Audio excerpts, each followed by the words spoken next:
Albert Breer in his snippets yesterday on SI wrote, I confirmed Mike Silver's report that the Browns got trade offers for Dillon Gabriel on the Saturday morning of draft weekend, which essentially confirms the interested teams were prepared to take him in the fourth. Shedeur Gabriel's job security didn't just crack. It straight up vanished faster than a fan walking out during a blowout loss.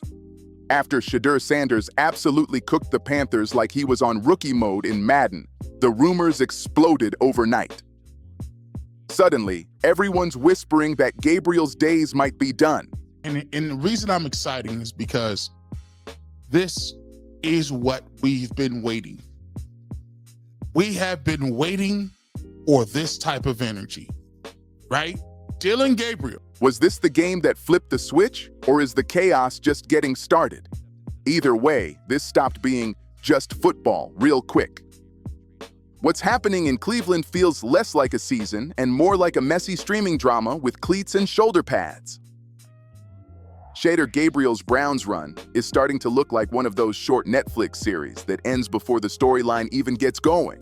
So guys, we are finally back with some more Cleveland Browns training camp following their first preseason game in Carolina, and that means we got to see some more Shedeur Sanders. And man, did he look good in his first preseason action. And that means that it's time to give Shedeur more reps. 1 minute you're the lead, next minute the credits are rolling. And stepping right into the spotlight is Shedeur Sanders, confident, calm, and locked in like he knew this moment was coming.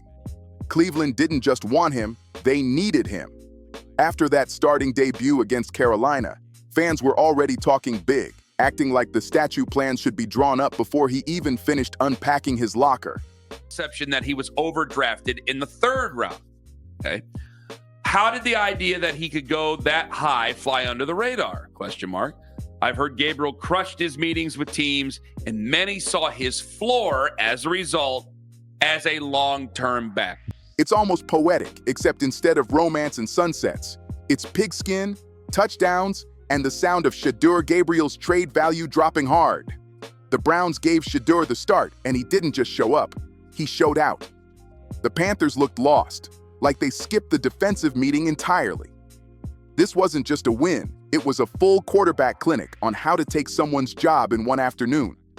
Meanwhile, Shedeur Gabriel's been grinding all offseason. So the Cleveland reporters finally asked Dillon Gabriel the narrative that's been spinning around his name. You know, he processed the information completely better than fighting through camp, trying to prove there was still gas left in the tank. But football doesn't wait, and momentum doesn't ask for permission. The brutal truth is this. Shedeur just showed his tank runs like a fully charged Tesla, while Gabriel's looks more like that shaky emergency light in an old '98 Civic that's been blinking since halftime. You can grind all you want in practice, talk tough in meetings, and flash effort in drills. But when the lights flip on and 70,000 people are locked in, the real quarterback rises. And Gabriel? Yeah. Cleveland's front office suddenly has their phone volume turned all the way up. And this shift isn't even being hidden anymore. Reports are flying that the Browns are listening to trade calls on Gabriel, and everyone knows what that means in NFL speak. They'll smile for the cameras, deny everything publicly, but if a decent offer slides across the table, they're listening closely. This is no longer a "we believe in both guys" situation. That chapter is done. This is Shedeur as the future and Gabriel as the past. No soft landing, no slow transition, just urgency. I mean, he's really short, so Well, I don't what think is- any now, teams wait, really hold- thought that he was going to. They said the floor was a long-term back. I guess Yeah. I don't. What's the controversy here? Okay, wait a minute. Now, I know he was the first overall pick. Kyler Murray's real short, too. Yeah. I mean, can we be That's- somewhat respectful of the guy's He's height been- at some point? I'm he's- sick and tired of talking about the guy's height all the time. Yes, I know he's not tall. Kyler Murray, I think, is way more talented than Dillon Gabriel. The message is loud. Somebody please make an offer before the bye week hits. And all of this traces back to that game. Shedeur Sanders stepped into his first start like he'd been running the league for 10 years. Composure, locked in, accuracy, surgical. He had the Panthers' secondary looking lost, confused, and straight up auditioning for a blooper reel. He wasn't just completing passes, he was slicing defenses with throws so precise you could feel the confidence draining from Carolina's sideline. Every dropback had the crowd buzzing, like something big was coming. And most of the time, it did. Meanwhile, Gabriel sat on the sideline with that 1,000-yard stare, like a guy who just found out his Netflix password stopped working mid-show. He fought all camp, battled every rep, and now he's watching a rookie turn his job into a personal highlight reel. That's the coldest part of this league. You've got to give Shedeur his respect, though. Walking into a situation like the Browns is no easy assignment. That's what we're going to see, too. The look test in the NFL. What's he look like in a pocket? Is he going to get swallowed up when people are around him to where he can't see down the field, right? That's where Shedeur Sanders plays big in the pocket. He plays bigger than his size, and he's got a magical way of finding the right spot within the pocket and the soft spot to make throws down the field. So that's why you like him there. But, man, I'm interested, too, how this plays out, right? I really am. I mean, and Dillon Gabriel, how healthy is he with the hamstring and all of that? And will they? Cleveland fans have serious quarterback trust issues, and honestly, who can blame them? They've watched so many QBs cycle through that half the fan base stopped learning names and just calls them the guy for now. That's the history. But Shedeur's debut didn't just win a game, it shook something loose.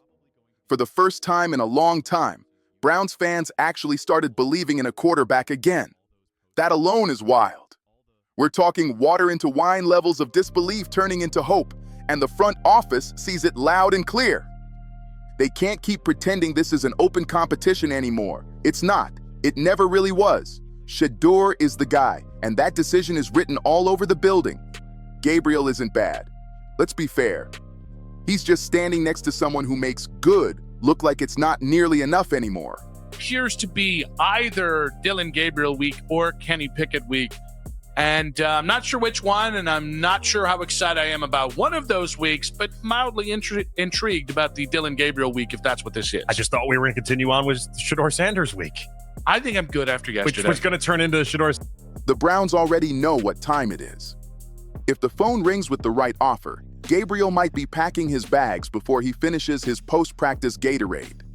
Even the defense feels the shift. Guys are chirping in practice because they finally trust the offense to stay on the field. That changes everything. It's like when a new hotshot employee shows up at work and suddenly the boss is asking them for opinions in meetings while you're still holding last month's coffee order. The room knows who the future is. And let's be clear, Shedeur earned this. His first-year performance wasn't just solid. It was the kind of stuff that keeps defensive coordinators awake at night. Tape rewinds, notes everywhere, stress levels high. He read coverages like he had the Panthers playbook memorized. What do you expect to see from Dillon Gabriel? All accounts are that he is going to play in this game. What are you looking for from him specifically? Not much. And for context and to be fair, I had a 7th round grade on Dillon Gabriel and a late first, early second round grade on Shedeur.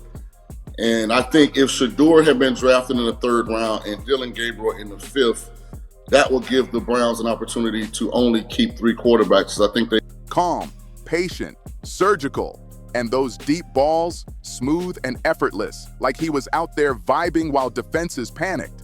Those throws felt like postcards to the secondary saying, "Wish you weren't here." Gabriel, meanwhile, is stuck in the worst spot possible. After watching Shedeur carve up Carolina, a lot of teams are probably thinking, why trade for Gabriel when we can draft our own Shedeur next year? But this is the NFL. Quarterbacks are like rare collector cards. Even the ones that aren't mint still have value to somebody. There's always a coach out there convinced they can unlock something. And that's exactly why the Browns keep smiling every time the phone rings. If the Browns move Gabriel now, they might actually squeeze out some value before his stock drops any lower. Timing is everything in this league, and Cleveland knows it. Wait too long, and suddenly you're giving away assets instead of gaining them. And let's be real, Browns fans have already picked a side. Social media is flooded with Shedeur highlights, fan edits, slow-motion replays, and even a few wild photoshops of him holding the Lombardi Trophy. Again, I know, like, Shedeur Sanders was really good the other day. It wasn't perfect to start, but as a rookie to start the first preseason game of the year, you got to give like a little slack there. That's not easy. He overcame some stuff there and did really well.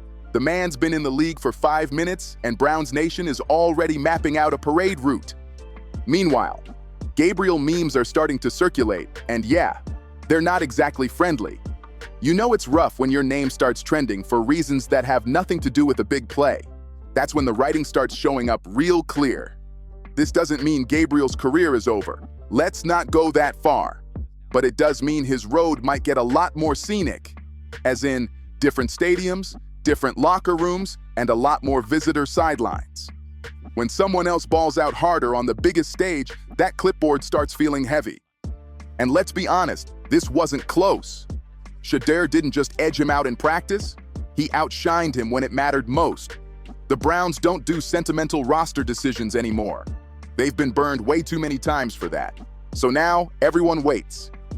He has earned them. He showed that he was a first-round level talent out there, not a fifth-rounder. The whole thing has just been beyond ridiculous at this point. He is a first-round level talent that teams just did not want to take a chance on. They didn't want to deal with him and everything that came with his brand. And now after that performance, he has the entire world talking. Will Cleveland pull the trigger before the deadline? Will some desperate team come calling with draft picks and a "we still believe in you" speech? Or will Gabriel stay right where he is, watching Shedeur from 10 yards away, like a guy spotting his ex across the room with her new partner? Either way, one thing is clear. This is Shedeur's team now. Everyone else is just sharing the building. And for anyone still calling this a competition, bad news. When a rookie walks in and turns your offense into a highlight factory while you're holding a clipboard, that's not competition. That's succession planning. And the plan is already moving fast. Cleveland found their guy. The Panthers got embarrassed. And Gabriel, he's got some serious thinking to do, and maybe a few boxes to pack. If you think this ends with him magically reclaiming the job, that's wishful thinking. This isn't a fairy tale. Passes, you feel me? But there is something that you have to consider here. Shedeur is known to be the more accurate quarterback, and he was always running for his life. That's something you have to think about. He did not have the same offensive lines that Dillon Gabriel actually had. This is the N.F.L. And in the N.F.L., when the hot hand shows up, the old hand usually gets shown the door. Shedeur didn't just win a game. He won the locker room. He won the fan base. He won the future of the franchise. Gabriel might still be in the building, but the message is loud and clear, written in big, bold letters. Shedeur is QB1, period. And honestly, it might be for the best. Nothing says welcome to the league like taking someone's job in your first start and making it look easy. If Gabriel's offseason felt rough before, imagine how it feels now. All that grinding, all that sweat, all those "I'm here to compete" speeches. And the biggest highlight ends up being a mention in a quarterback controversy video. All those training camp reps, all those ice baths, all that effort just to watch Shedeur step in, fire lasers against the Panthers, and turn the depth chart upside down. And here's the part that really stings. Shedeur didn't just play well. He played with swagger. That's something you can't fake. Gabriel might have held his own in drills, but confidence like that only comes when the moment doesn't scare you. Shedeur walks into the huddle like he's ordering dinner at a five-star restaurant, calm, smooth, and in full control. His first NFL pass looked like it came from someone who's been doing this forever. You could feel the stadium shift the second he stepped on the field. Fans were buzzing before the first throw. After the first touchdown, forget it. Fantasy team names were changing in real time. Browns fans have seen flashes of hope before, but this felt different. This wasn't luck. This was domination. The Panthers' defense looked helpless, like they were trying to stop him with paper towels. And somewhere upstairs, the Browns' front office was exchanging looks that said everything. Well, I guess that solves our quarterback problem. Solving the quarterback problem for Shedeur created a whole new one for Gabriel. Because now the trade rumors aren't whispers anymore. They're loud, obvious, and practically flashing on billboards across the league. Cleveland isn't going to come out and announce anything, of course. NFL GMs live on optimism. It's the same energy as buying a beat-up car and swearing, "Nah, I can fix this." Sometimes it works, but most of the time, the mechanic makes more money than the driver. Still, give Gabriel credit where it's due. He hasn't quit. He keeps showing up, keeps taking reps, keeps doing everything he can to stay in the conversation. But the problem is, Shedeur isn't giving him an inch. Every clean throw widens the gap. Every touchdown drives the point home even harder. What used to be called a competition is starting to sound more like a formality. Cleveland has made their choice. Shedeur is the first option, the right option, and honestly the only option if this franchise wants to move forward with confidence. Gabriel's just hoping the next team stitched on his jersey comes with a solid cafeteria and a decent win-loss record. And that's where this chapter ends. If you enjoyed this breakdown, make sure to like, share, and comment your thoughts below. Do you think the Browns made the right call? And don't forget to subscribe so you don't miss the next one. We'll see you in the next video.